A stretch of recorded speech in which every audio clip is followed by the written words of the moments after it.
Welcome to the Athlete Podcast. I'm Cameron Hardesty. I'm joined by my co-host, Joey Ruskowski.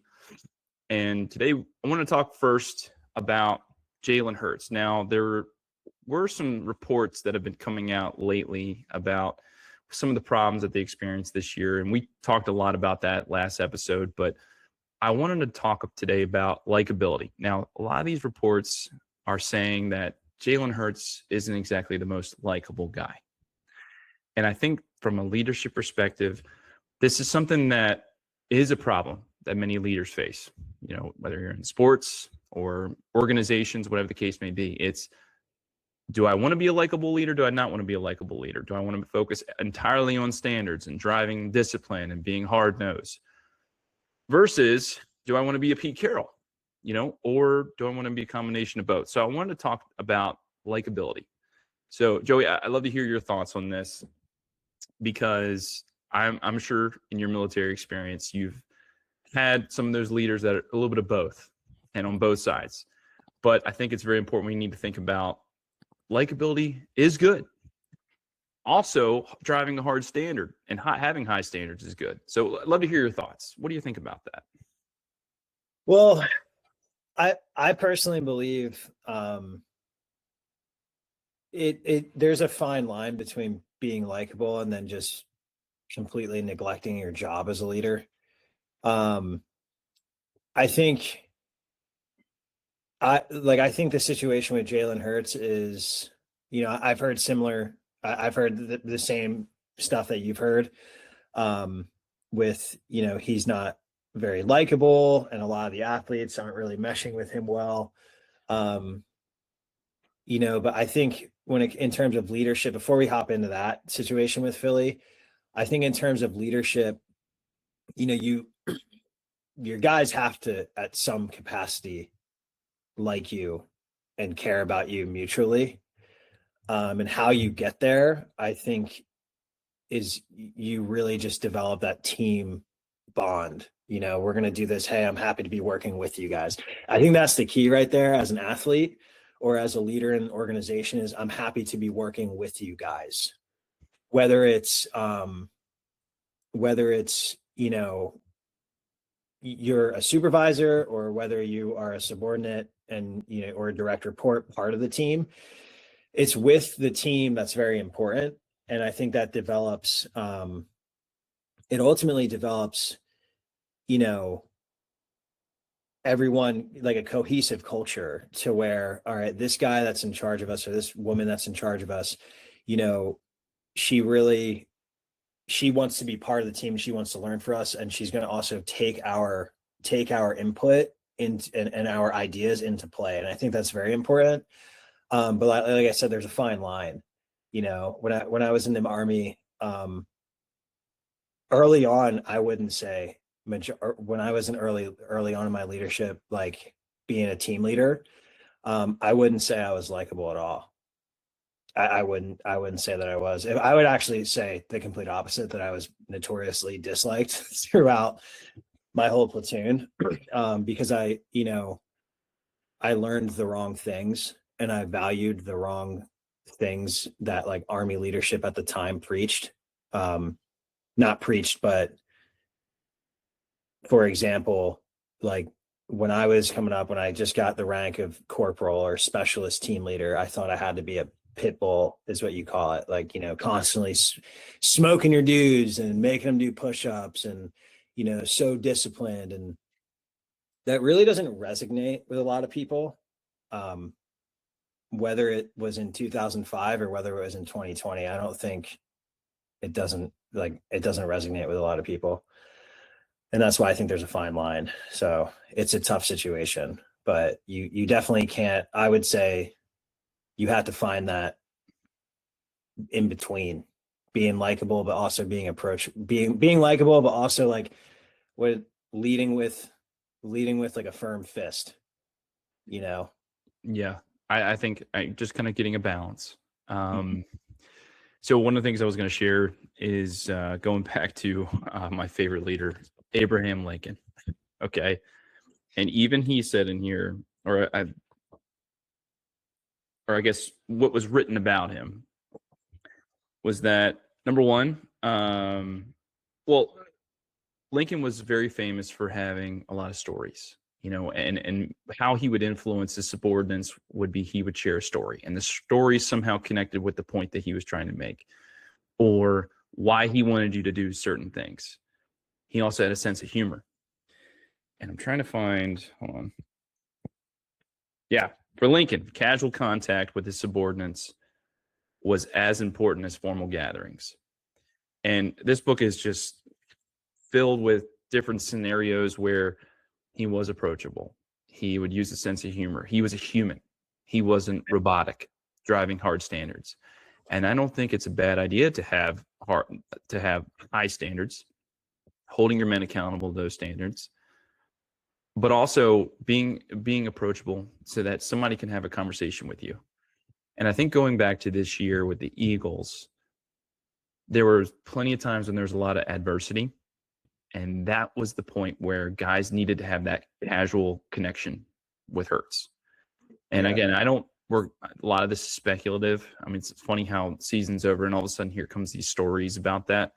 I think this is something that the team has dealt with quite a bit. Could be one of the reasons why they're having a hard time hiring an offensive coordinator right now, as the date that we're filming this. But I think there are times where teams go through adversity, whether it's losses, we're not executing well, going through injuries, whatever the case may be. This is where the time where leaders need to be approachable. They want the human side. Subordinates want to see the human side. And I think that to a certain extent, yes, being likable is very, very good. And that's a great trait, especially nowadays. I think it's very archaic that the leader was this person who never showed emotion. He was stoic. He was unwavering. He was the post in the water when the hurricane's coming, never moves, right? All that's well and good. But at the same time, you have to be able to relate to your subordinates. They need to be able to feel comfortable to come into you and just to share and their stress, whatever's bothering them. But at the same time, you also need to be the person to kind of kick them in the tail a little bit when we need to get things moving. So I think it kind of goes back to whatever works. At the end of the day, I think you can't be Mr. I just want to win at all costs and all I care about is winning. You also need to care about your teammates. And they need to know that. You need to show that you care about them, but also you need to care about them. We talked about that last time. Yeah. And so that's part of what, I think is very important with this. So the conversation I was having yesterday afternoon, this individual, he's been working in sports at a high level as an executive for, 30 years, maybe longer than that. And so he's been exposed to a lot of, successful athletes from various sports that they play. And the one thing we talked about it yesterday, and he goes, who does a team's reflection?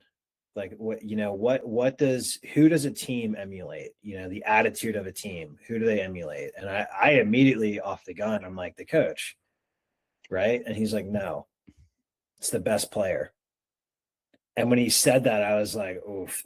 But it all made sense. And now, the coach is the leader, right? He has to take control, and it's his responsibility no matter what. That team is prepared, developed, and ready to play no matter what it is. However, could you imagine being, and he used this as an example, Tom Brady won, however many Super Bowls, and he didn't, majority of them, I don't think he had a lot of wideouts that were like these.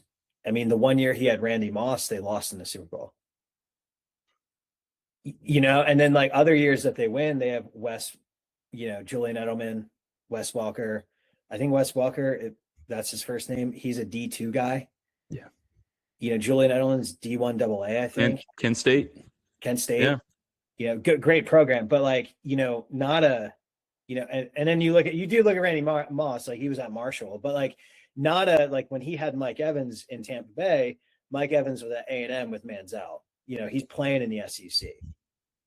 So when he said that, I'm like, man, could you imagine being a wideout coming into the Patriots locker room during that 20-year run and Tom Brady doesn't like you.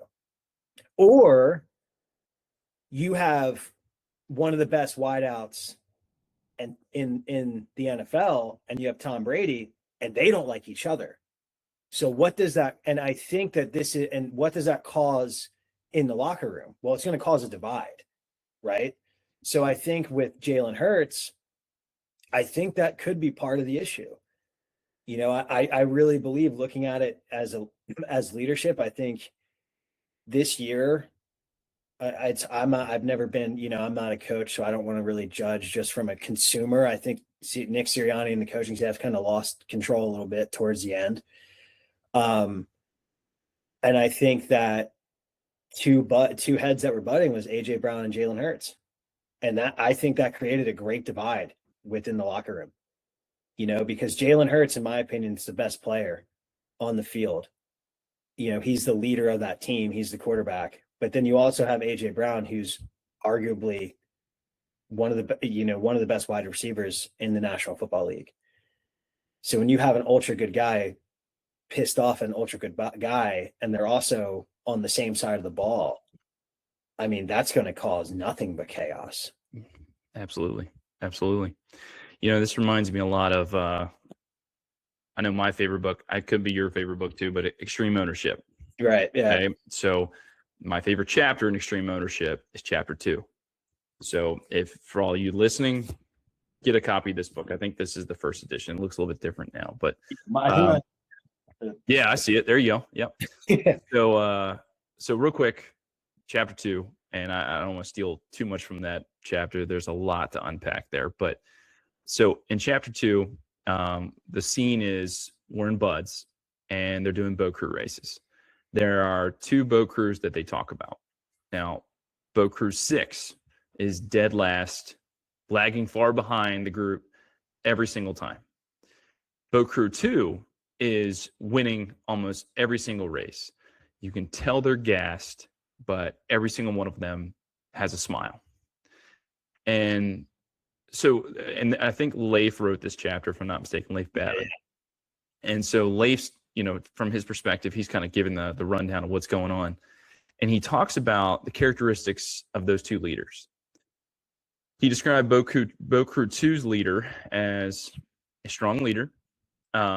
He described the boat crew in general as they're manned by a strong leader. Their members are highly motivated. They perform well. They push themselves. They compensated each other for their weaknesses. They operated as a team. They helped each other. They took pride in winning, and morale, obviously, was high. Boat Crew 6. Now, this is going to sound familiar. Boat Crew 6, obviously, I mentioned, is dead last almost every single time. They're operating as individuals, not as a team. And what I mean by that is they're kind of, oh, woe is me. They kind of take on this victim mentality, especially the leader. The leader says, you know, I just have a bad boat crew. I just have a bad group of guys. We just can't perform. Yeah. And they're only thinking about themselves. They're furious and frustrated with their teammates, accusing each other of not doing their part. Each person is only focused on their own pain and discomfort, not working as a team. So, as the SEAL cadre, what do? They switch up the leaders. They say, let's just see what happens. So, Boat Crew 2 leader, they go to Boat Crew 6. Boat Crew 6 goes to Boat Crew 2. And what happens next is something out of really, this is like a narrative at this point. But basically, Boat Crew 6 now all of a sudden is competing and ends up winning the race, if I'm not mistaken. Yeah. And the whole idea here is, as Jocko and Leif are trying to get to, is there are no bad teams. There's only bad leaders. And it's funny that they even say in this chapter that the squad will adopt the leader's mentality. 100%. And that's exactly what you were talking about. You know, when you said that the team emulates the best player, for better or for worse. Yep. So, and where I geek out on this topic is what's happening in that boat. When Boat Crew 2's leader goes to Boat Crew 6, what is happening in that boat? And I'd love to hear your thoughts. Like, so leader gets assigned to this group. Their morale's a little low. I mean, at this point, this leader is looking at the cadre saying, like, It's not me, it's them, it's my team. I can't do anything about them. When this strong leader goes into that boat crew 6, what do you think's happening? What's the dialogue? What's going on? And from your well, I in my opinion, I think he's probably going in there, and a lot of people might hear this and be like, well, I don't know about that, because we're relating it to football. But I would imagine he's going in there like, hey, man, do your best right now. Every second that you have, just do your best. In unison as a team, and focus on the fundamentals that we were taught on how to row the boat as a team, right? Like, I think that's the biggest thing. Do the best that you can do right now, and we're going to end up winning, and I think that's the biggest thing. Sometimes, and this might sound, sometimes people fixate on end goal and they don't even prepare for the steps to get to the end goal. And I would imagine that's what, the leader who's failing is probably, yelling at his guy. Like, talks about that in the chapter, like yelling at his guys. I can't do it. Like, these guys are, not strong enough. They're losers. Like, they're not listening to me. And then you have a guy come in that's probably like, no, we can absolutely do it. We're fine. Very stoic. We can do it. I did it with that crew down there. We can do it. So I think he's probably coming in giving positive reinforcement and positive reinforcement. Like, it's, it's not impossible because I just did it. Right. I've been taking first place the entire, on the boat. I think they were taking first place the whole day, right? Yeah. The whole time. The whole competition, Yeah. So, they compensate, again, just kind of going back, they compensated for each other's weaknesses. Like, and that to me, it's just, because obviously, look, it's just like the NFL. I mean, it is very hard to win football games. Extremely. So, and you're going to lose guys every single year. The Eagles lost a lot of guys. I mean, every team goes through this. So the free agency, we're going to lose guys. College football goes through this. We got guys going through the portal. So at the end of the day, the net, when it's all said and done, is this is what we got.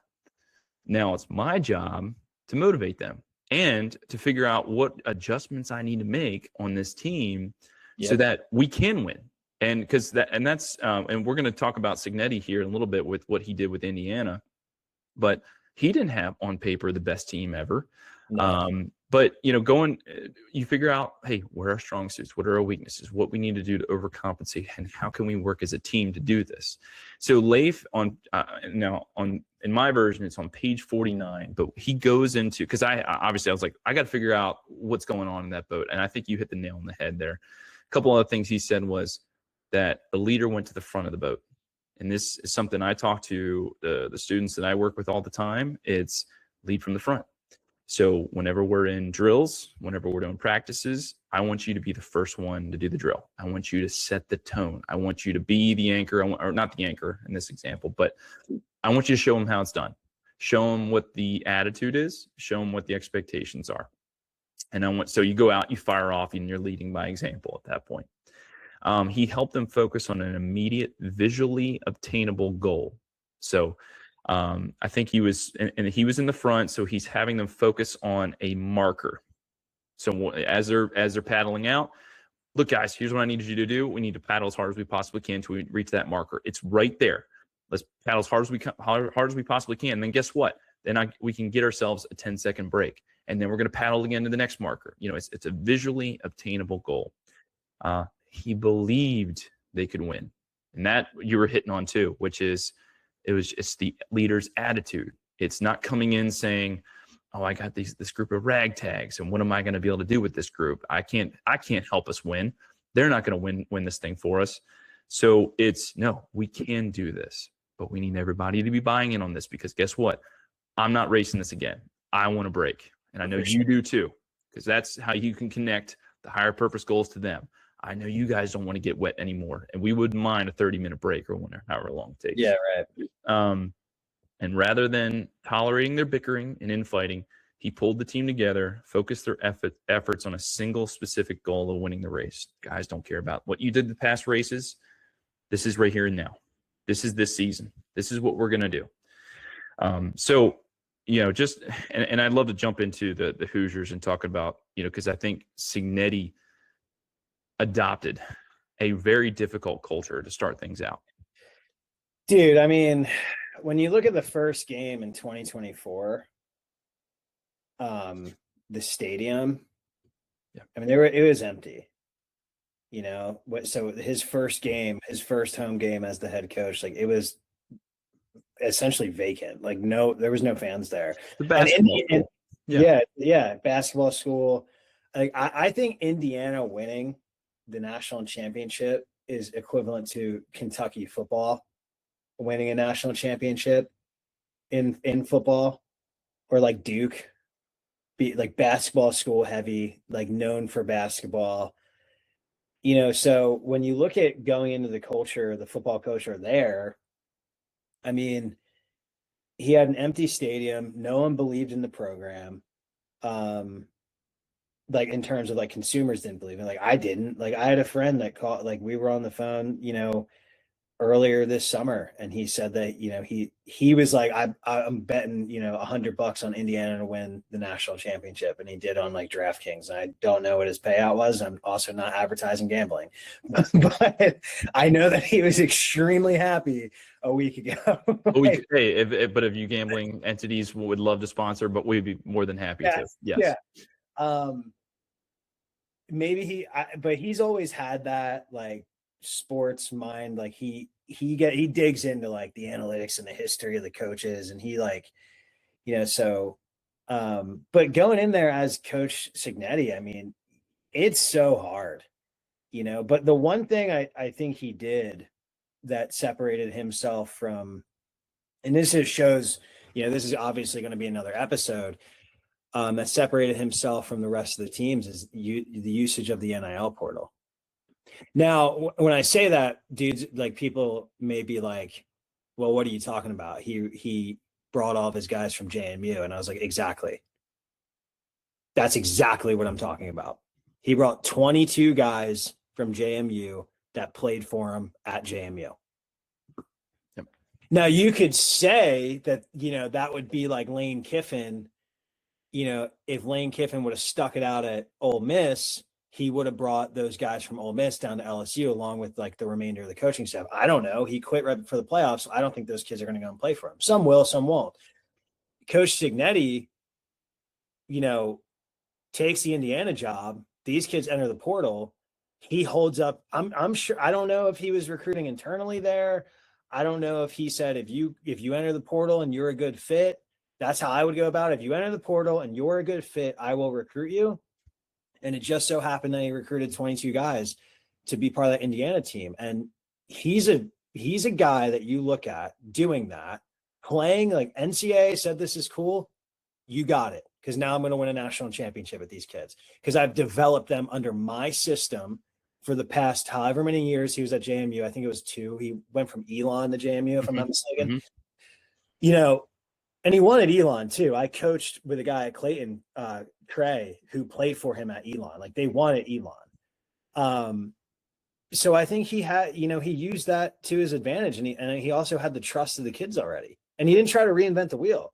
I'm going to take my style of coaching here. I'm going to bring this to Indiana, and I'm also going to bring every single kid that I developed. Because you don't need 5-star recruits to win a national championship. And everyone told him he did, but yet he cleaned house against every school that had these 5-star recruits. You have Alabama. I mean, that wasn't even a football game. I turned it off at halftime. No offense to Alabama. Love Sabin, Roll Tide. Then you got Oregon. Oregon was like, dude, what? Like, I was like, I'm blown away watching it. And I was... Now, the kids are older, so you have a group of 22 to 24-year-old transfer portal dudes. That leadership alone on that team is going to be much more developed. Versus what? Versus 17, 18-year-old coming in fresh out. Versus like your 18, 19-year-old kid. Yep. 20-year-old kid.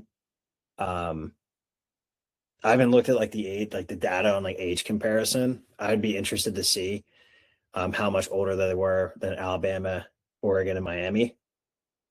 But I think going into that culture and then winning is undeniable in terms of him as a coach. So if asked the question, how did he build this thing? There's so many different things. You talked about, staffing the roster and what kind of roster he's bringing in. I'd like to go back and think about, well, first and foremost, his dad was a Hall of Fame coach. So very early on, he got introduced to this and the winning spirit and learned a lot from his dad and all the coaches that he's related with while, being on the sidelines with his father. Then you got to look at the fact that he was an assistant coach for several different schools, one of which including NC State. He was. I want to say 83. No, I played for O'Brien. So it was right after. Because he was at NC State from 2000 to 2006. So that was right before. So I came in 2008. So that was right before then. And then I guess he went. If I'm not mistaken, here's where I need to double check my facts here, so nobody quote me on this one. But then he went to Bama, IU. He went to Bama. Yeah, he was Sabin. Now here's where I think the rubber meets the road, because he talks and preaches about Sabin and his philosophy. And they asked, what was it about Nick Sabin that made such an impact? He just said Sabin had a plan for everything. That was one of the things that was very, very good about it. He told you like it is. He had very, very high expectations, and he had the resume to accompany that. Yeah. Coaching at, several schools, LSU, then went to Miami. And but I just thought that was really cool. He always had a plan for whatever came his way. And I personally like to think there is a human side to Sabin besides this machine.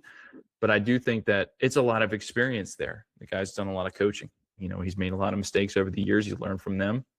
This was his second big turn in terms of college football coaching. And Alabama wasn't even that great, when Sabin took over. And they didn't perform very well. It was the same situation, I think. Like, Sabin leaves LSU, Alabama's getting ranked, but not the same. I would say that Indiana was much more worse. They were worse off. Alabama's getting ranked at like 15, 20 preseason poll. I didn't really look up like where they ended up at all. But Sabin comes in and then wins the national championship. Right. I think year 2. Like, right. they go next year. They go 9-4, I think, the first year. And then the following year they win a national championship with AJ McCarron and Trent Richardson. Yeah. There was, because that year, if I'm not mistaken, they really focused in on in-state recruiting. And that was when they brought in Julio Jones and a couple other. Which, you look at the roster, you're like. Think about that. Like, dude, Julio Jones. Derrick Henry was playing kickoff. Yeah. I can't, again, this is where facts are going to, now I'm getting older. I feel like my memory is shot, but I want to say there was a couple, Hightower, I think, was a part of that. Ingram, I think, was a part of the team then. I think so. But anyway, so they recruit in-state. That was his big, he's like, first of all, here's the deal. I can, and this goes for any team. I can preach about these high expectations. Hold them accountable to those expectations. At the end of the day, it's like, you got to bring in some talent. That's, if you want to win at any level, you got to bring in some players. You got to bring in some talent. And once you bring in the talent, okay, now you can provide the resources and the environment for them to succeed. So take it back to Indiana. That's what Cignetti wanted to talk about. So there's a couple things that I wrote down that I felt, based on what I could gather from this season. Because Cignetti comes into Indiana and completely turns this around. By the way, what a way to kind of showcase his first appearance as coach. He goes to a basketball game and he said, I want to change the way people think about our program.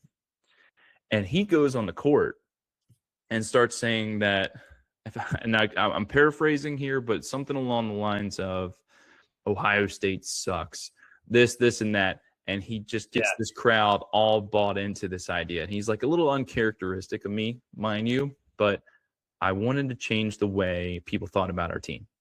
So number one, in terms of, if we're talking about what he did with this program, we're talking about 2024, and he wanted to establish a non-negotiable identity.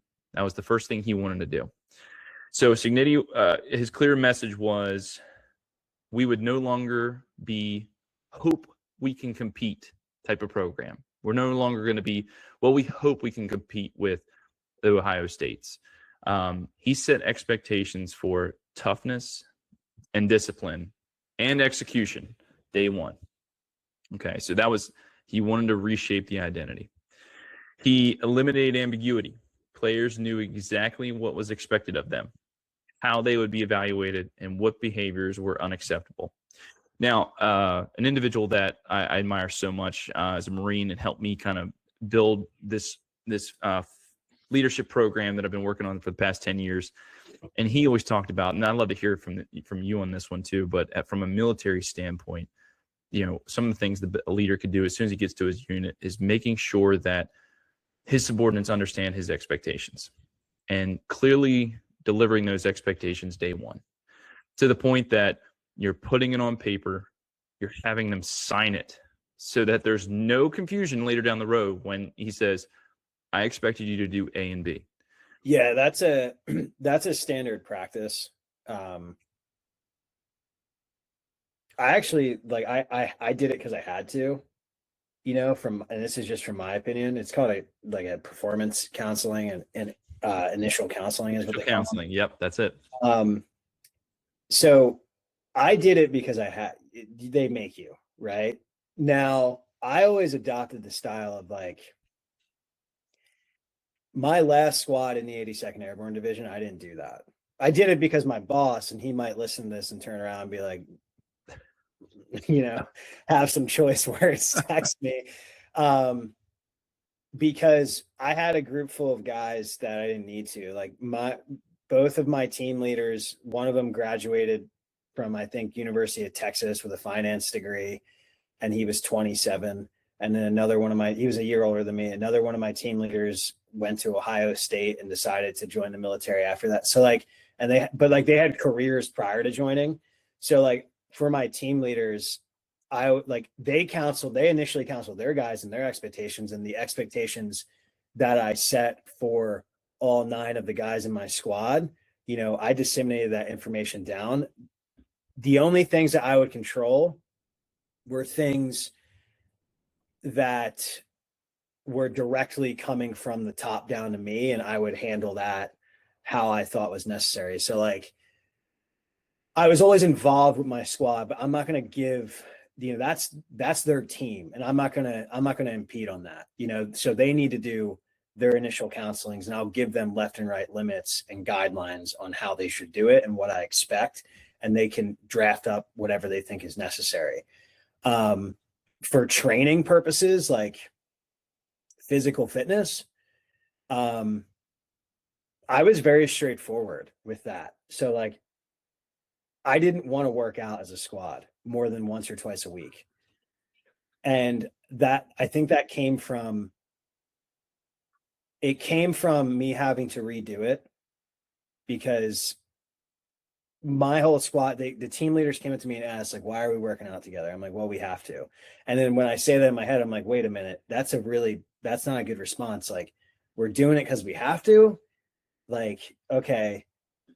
So I said, we'd form up, do the thing, which I also wasn't allowed to do, but I'll get to. And I'm like, hey, look, you guys go run if you want as teams or individuals. You guys go lift if you want as teams and individuals. I'm going to go do this. If you want to come with me, you can. Here's the deal. The moment someone fails or scores below a 570 or it was a 540 was a good score out of 600, then we're going to do squad PT. Because you guys are coming to me, and you guys are coming to me and telling me you don't want to work out as a squad. You want to do your own thing. You want to do your own thing. Okay, do your own thing. But these are the limits I'm giving you. And I swear it came out that our squad had the highest PT score I think we were number 2 in the company. So the counselings are good. and I don't really know. Hopefully I didn't fall too far off topic with that. No, well, if I may just jump in for a second there, and because one of the things that Extreme Ownership, again, plugging this book again, Jocko always talks about, commander's intent and how decentralized command is so vital to, I mean, it's for a military unit, for a football team, whatever the case may be. But what you shared was an example of, here's my intent. We need to stay above this threshold. Yeah. And if we go below that threshold, then we're going to have to do something you don't really want to do. However, I'm going to decentralize command. You can do your own thing because you know where my intent is, and I'm giving you the parameters. So therefore, I think that's a great leadership move. From my opinion, it's you're giving them some ownership. They can do whatever they want. However, these are the expectations. You have to be above this. And there's a lot of things too that come along with that, and one of the things that I really, and this excites me that I'm able to talk about now, and I wish I could go back and discuss this, but the Army is full of, I call it 50-50, right? Like the Army's full of old habits die hard. You're not changing a guy that's been in 20 years plus. It's just, you're not going to change his outlook. Or you're with a guy that develops, quickly develops to the change of the change of environment. So you got to pick your battles. But with this one, I understood a lot of individuals don't care for rest. I'm like, dude, we're jumping out planes. We're training every day. I know my guys are working out because I see them in the gym in the morning or in the afternoon. Like my one guy was a huge CrossFit guy. I loved it. I know he's doing CrossFit, right? If you need to take a rest day and that was your PT, was going back and chilling and putting your feet up and just taking a morning to sleep for an extra 45 minutes, I was cool with it. Now that was very much squad dependent.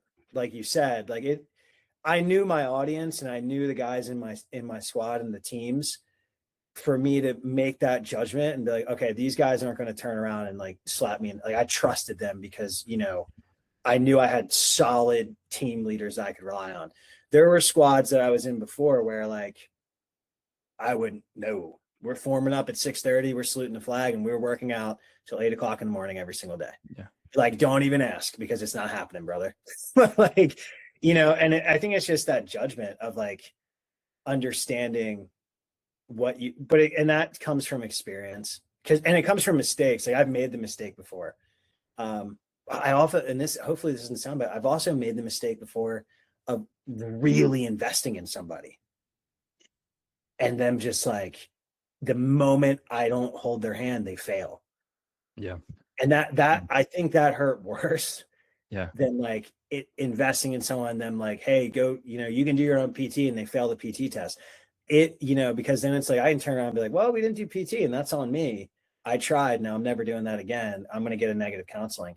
But I had a kid where I literally had to work out with him outside of my own regiment. He wasn't in my team. 4 days a week, we were doing cardio together. And he passed the PT test because he needed to. And the moment he passed, he fell off. And I was like, dude, you know what I mean? And that, that stung worse. But, I don't know, man, it's tough. Dude. Yeah. Yeah. I think I want to say Cignetti even said something about that, that one of his mistakes that he made way back when, and something he learned from was that, I'm trying to put the words in here, but basically it was something along the lines of seeing, here it's coming back to me. It's seeing potential versus production. Yeah. And he said a lot of times in recruiting, football recruiting or sports recruiting, it's got some character issues, got some character flaws here, but if we can circumvent those and we can get through those, he's got a lot of potential and we're going to see a lot of production out of this guy. However, and the whole point is production is always going to take over potential. It's I want to see that he can perform, and that's how the best teams are managed. Now, based on what you shared, you see that, okay, you give him a little bit of a extension of the rope and you say, here, I'm going to let you guys off the leash here a little bit. You know what my standards are. Decentralized command. You guys make the decisions. It's your call. You carry it out. if somebody's not doing that, that's when you need to step in and micromanage, because clearly it's not working, and that's where the leader needs to step in. But then you got to be careful. It's like, okay, at the end of the day, if this guy's not producing, we have some character issues going on that could really come back to hurt the team and reflect poorly on your leadership and so forth. Yeah, and it's I was lucky that, when I was doing the do your own PT behind, decentralizing the command and do your own thing. I was lucky that I didn't have guys that turned around and failed. I was just, I credit all of my success to the team leaders I had in that squad and the members of the squad too. Like, they got it. Yeah, I didn't have to say it more than once, but there was also too, and this goes back to what we were talking about earlier. There was two where push came to shove. There was times that I went to bat for them. So I think the way that they repaid me a little bit was it was a give and take system, there was a situation where this kid really wanted to go home for a 4-day weekend. They were just telling him no. And they weren't even, and the reason we were telling him no was, well, you didn't give a 7-day notice. I'm like, dude, come on. The kid's not doing anything. What are we doing? Come on, let's not play the dumb game, right? And I did something that I was way out of line. I asked for the policy letter. Where's the policy letter? Because you don't approve leave or passes because you're an NCO. The commander is ultimately the approval authority. So where's the commander's policy letter stating that he needs to put in leave and passes 7 days prior? Because it's not signed by the captain. It doesn't exist. And the kid got his pass approved. I got slapped up for it for sure. Not physically, but the more, who do you think you are? But what that resulted is these guys would run through a brick wall if I asked them to. Yeah. And that was one of those things where there's members of that squad that still call me, and I've been out of the Army for 7 months, and they still reach out. They called me when I came up to recruiting command. They called me when I was in marketing, doing the marketing stuff part-time. The one they come to my son's birthday. They were at my 30th birthday party, some of them. So it really was if I asked these kids to run through a brick wall, it wasn't going to be, well, when and where. It was where's the brick wall and how fast should I go? I like to call this, hearing what you're describing, it's just going the extra mile to show how much you care about them. It's you're gonna spend some leadership capital above. However, you're gonna gain a hell of a lot of capital with your subordinates because you're putting your neck out there for them, and they remember that. And so, let's bring it full circle with Jaylen Hurts. Do you think AJ Brown's gonna run through a brick wall for Jaylen Hurts? No, I don't think so. I don't think he will. And I'd be willing to bet he wouldn't be alone. And I would be too, man. And that's what sucks about it, because I would be willing to bet, especially with a lot of the stuff that's been coming out, Philly news networks, on social media, I would be willing to bet that a lot of people wouldn't, and being a leader at that level comes with a lot of responsibility, but you got to be able to relate, brother. You got to be able to relate, because, you might have a ring, dude, but that rookie that's playing an NFC championship game, or, the NFC's championship game, the shirt and hat games, that might be the only shirt and hat he ever gets. So if he wants to celebrate after, the job's not over, but you got to be able to relate to some of these guys. Yes, they're 100%. It is great that you're so focused on wins and you're so focused on the job. Okay. Yeah. I respect that, and especially if you can perform. And obviously, performance was kind of not. This wasn't a Jaylen Hurts season. I'll be honest with you, based on what I could see. But that's beside the point. I think but you have to maintain a balance, and what I mean by that is, yes, you can be focused on winning, but at the same time, if one of your guys is having a problem, dude, pull the guy aside, go take him out for a beer. Like I know that sounds like so silly. Dude, like like Casual connections. That's AJ Brown streams. I'm pretty Yeah. sure that he does video gaming. Yeah. Like, dude, you guys probably live 30, 45 minutes for each other. Mess around, get in your car, go over to his house, stream with him, play him in Madden, do something. And that might be like, I don't know. Some coaches might hear that and be like, "You're an idiot. You've never coached in the NFL." Yeah, you're right. I haven't. But you're dealing with big personalities. But humans are humans, right? And it's relationships. At the end of the day, it's relationships, and relationships take work. Yeah, it's relationship building, and I think that's where they fell off. Is I think that they didn't like each other, and I still think they don't like each other. And what sucks from that is it jeopardized the entire season, because you can't tell me the defense wasn't good enough. Right. We had some gaps on defense that I think would have ultimately cost us playing for a Super Bowl eventually. But I think we had the same, minus a corner and a safety, we had the same defense. And the defense was at least consistent. I will say that much. Dude, they showed up every week, man. And you knew what you were getting, and I think, but I couldn't say the same for the offense. And I think this is, and that's where everybody is just so baffled. I know we've kind of gone all over the place on this episode, but I will say this much. Just to kind of hit on that, it's like that tells me, as in, as you kind of put it earlier, with spectator looking in, kind of on my armchair quarterback, what I think is going on, it's more mental than physical with this offense. Well, one thing I want to ask too, because you played at an extremely high level at NC State, and I can tell you how, if a situation like this happened in the military, how we would go about it. But I want to pick your brain on this. So I have a statistic pulled up. Hitch routes that were ran in the playoffs. The Patriots in 3 games ran 38 hitch routes. The Seahawks in 2 games ran 13 hitch routes. The Eagles in 1 game ran 48 hitch routes. So, okay. Like, here's my, so that is insane, right? Like, I would say that is using the term vanilla play calling isn't even appropriate to describe that. But I don't claim to be an offensive coordinator. I watched the game, and I know, like, I would imagine defense of coordinators are seeing that statistic, and they're seeing that trend and breaking down film and saying, oh, like, they're licking their lips. Yeah. Like, this is going to be okay. Sure. No problem. This is what we're going to do. I personally believe now, with all this stuff coming out, that is what AJ Brown was trying to preach the entire season.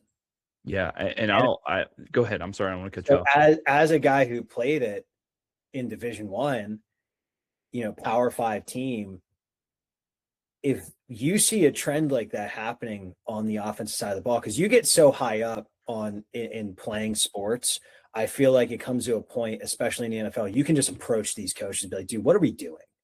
Right? Like, so would you get your star wide out, your quarterback, your offense, your leader of the offensive line, and go and be like, coach, what are we doing here? You can utilize me better. Like, can we please come up with alternate? Like, would that ever happen? Well, so first things first, I mean, I wasn't by any means anything amazing in college. I was a walk-on, and I had a very limited experience when it came to NC State. But what I could tell you, from based on just kind of recollecting and just kind of thinking about it, there was a different kind of coaching style that Tom O'Brien had. And Tom O'Brien was a former Marine and never shedded that jacket. He was a Marine through and through. He would wear his boonie hat out to these hot practices all the time. So I'm not going to give you the best take on this one, but from speaking to players and seeing some, we had amazing caliber, an amazing roster. Russell Wilson was our quarterback. Okay, just kind of put things in perspective, and I feel bad that Russell's kind of fallen off the. Yeah, it's brutal. And I feel bad for him, but I will say this much: he was incredible. If there was a moment, he was on greatness. Very similar to Jaylen Hurts, I might say. Very similar style, I would say. But when these kind of situations are going on, it really comes down to, I mean, how approachable is the coach? Tom O'Brien was not approachable. At least the guy said one word to me. No, let me say that again. One sentence to me, my tenure at NC State. And that was sharing what that was. First practice, very first practice. I had number 16 jersey in my locker. Okay. I'm like, okay, very interesting for an offensive lineman, but we're going to go with it. Cool.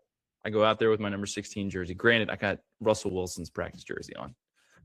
He also was wearing 16 too. So I don't know what the mix up. What the hell was going on. But anyway, O'Brien walks out. He goes, "Hey, Hardesty." I'm like, I about shit my pants. And he's like, "What the hell are you doing wearing a quarterback's jersey?" And I'm like, "Coach, this is what they gave me. I this was in my locker. I don't know, what am I? How do I know? All right, I'll take care of it." He's gone. Next day, I got number 69 in my locker. I was like, "Oh, okay. I guess I'm no way in. I'm just number 69. Yeah, right. Here we go. Parties are going to be great. Everybody's going to be asking what number I am. I get to tell them 69. It's going to be great. It's written in the stars." That was it. And honestly, like, okay, in our first meeting we had as NC State, here comes O'Brien. I'm so intimidated by the animals that are around me. I mean, we just had Willie Young, All-American defensive end. And so O'Brien comes into the meeting room, and the first thing he says, he calls Willie Young and calls him right out, tells him to stand up, and it's just like, "Don't you ever go to the effing press and tell them that one of our guys is hurt." And I'm like, Jesus, like, this is, dude, I thought I was playing Division I football and not signing up for the Marine Corps. Like I was just like, it was like that. This is how it's going to be. So, and again, the experience that I had versus the experience that Russell had, or Mike Lennon, or these other guys that came through the program, like, it may have been different for them, but right off the bat, you read between the lines, this guy's not going to be the most approachable. You're not going to go into his office and say, "Hey, coach, I got some problems with what's going on here." And you know what? There's some coaches that are also like that. I think it's an old school style of coaching, like the Belichicks, the Bill Parcells, the guys who are just, hey, they lead by fear. That's one way. That's one way you could look at it. Yeah. So, and ultimately, if you're a coach or whatever type of leader you are, you have to decide what kind of leader you want to be. I think it is a decision. I think certain personality traits and how their character is can give the impression, for wrong or for right, that, hey, you're not an approachable guy. Like, people are just terrified to be around you. And I will say, there, in some ways, that can be effective. However, when you're going through the difficult times, when people are questioning, like, you have students to come up to you in school, "Hey, what the hell's going on with you guys? Why are you guys not performing?" It's like, well, yeah, I mean, you may say, "Yeah, I don't know. What am I going to do about it? And who is going to make this correction?" It's not like we can go to coach and just say, "Hey, coach, what's going on? Have you ever thought about trying it this way?" And in my opinion, the best coaches are the ones that are approachable. Even Lincoln said in this book, okay, he said, "I was always open to changing my mind on plans, always." So if somebody came in and said, "Hey, sir, I got an idea about how we can do this, and I think it would work out," Lincoln would go in, glass half full, kind of, "Okay, let's hear it out." And ultimately, I make the decision, I make the call, you're the leader. But I want to at least let them know that they can come to me about anything. Somebody's got to make a decision at the end of the day. So anyway, long-winded answer there. But just from my limited experiences, I got to see one style leadership. I don't think it's the best style, and I'll just kind of put it that way. But nonetheless, is it effective? The guy had a great career, and and obviously that was his choice to kind of lead by that way. But I think in this kind of situation, to kind of bring it to a close here, I think that with what the Eagles have going on, I think it really comes back to what you said in the beginning, which is, the team emulates the best player. I don't think Jaylen Hurts is the most approachable, or even if he is, I think they're going to get this canned response that, hey, and it escapes me now, but he used to say, "Let's keep the main thing the main thing." I think he says this all the time, and people are like, I'm just not getting a human from him. Like I'm not. Yeah, you got to be relatable, man. And Yeah. and that's the biggest thing. Like, you got to be relatable. You got to be at least willing. Yeah. You know, and I think that's kind of, even after the Super Bowl, I'm like, I just I still felt like he wasn't happy. Yeah. When they won the Super Bowl, I'm like, you know, so I don't know, dude. I think, like you said, like they're not getting a human from him at all. And then you mix in the big personalities in the press. I mean, you get a result like you got this year. Yeah. Yeah. And they got a lot to unpack here. But again, yeah, it's what's effective. I think what's most effective is somebody that can drive a high standard, holds himself to high expectations, but at the end of the day, they're also happy to have a conversation with you, and they'll share their thoughts. They'll bitch and moan about this too with you. And then at the end of the day, they're going to say, yeah, but guess what? Here's the deal. We're going to put our cleats on, we're going to put our pads on, or we're going to give it everything next weekend. That's what we're going to do. And if there's any adjustments we need to make, we'll make it. But it's kind of like you maintain the standard, but at the same time, you're a person too, and you let them know that. Like, and so, well, I know we kind of touched on the Hoosiers a little bit this time. I think next time we'll talk a little bit more about that. This has been an awesome conversation, man. I really appreciate this, because I feel like I learned so much from you and from your experiences, and it's wild just to hear about the similarities from the military standpoint and also, you know, the playing standpoint. So let's talk more about what Cignetti's doing over there in the Hoosiers and why they were so great this year, maybe next time.